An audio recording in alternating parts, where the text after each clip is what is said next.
اس یقین سے کہ مجھے اس دنیا سے ایک دن رخصت ہونا ہے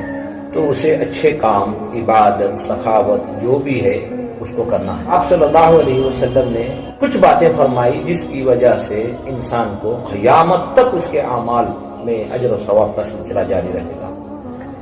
سب سے پہلے یہ فرمایا کہ جو علم تم نے سیکھا ہے اور اس علم کے ذریعے سے اپنے ساتھ بیٹھنے اٹھنے والے اپنے ماحول کے اندر آپ نے کسی کو کچھ سکھایا ہے یا کسی کو کچھ بتایا ہے، کسی کو اچھے اعمال کی طرف رغبت دلائی ہے، تو انشاءاللہ اس کا اجر و ثواب قیامت تک جاری و ساری رہے گا۔ اور دوسرا کہا، اگر تمہاری اولاد میں سے اگر اولاد نہیں ہے، کسی یتیم بچے کو آپ نے حافظ قرآن بنایا ہے تو اس کا بھی اجر و ثواب، جہاں تک وہ بچہ قرآن کی تعلیم دیتا رہے گا تو اس میں سے تمہیں بھی اجر و ثواب جاری و ساری رہے گا۔ اور تیسرا کہا، جہاں کہیں مسجد تعمیر ہو رہی ہو وہاں پر اگر آپ کا مال لگ جائے،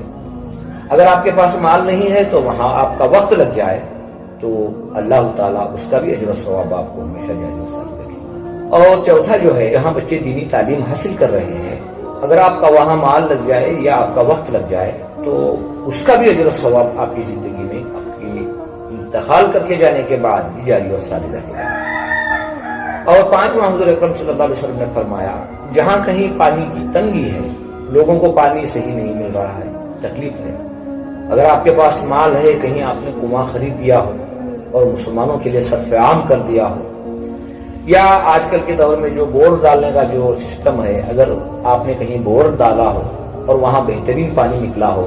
اور آپ نے مسلمانوں کے لیے وہ پانی کو صرف عام کر دیا ہو کہ بھی مسلمان جو کوئی بھی اس پانی سے فائدہ اٹھا سکتے ہیں، تو اس کا بھی اجر و ثواب آپ کے کھاتے میں چلتا رہے گا۔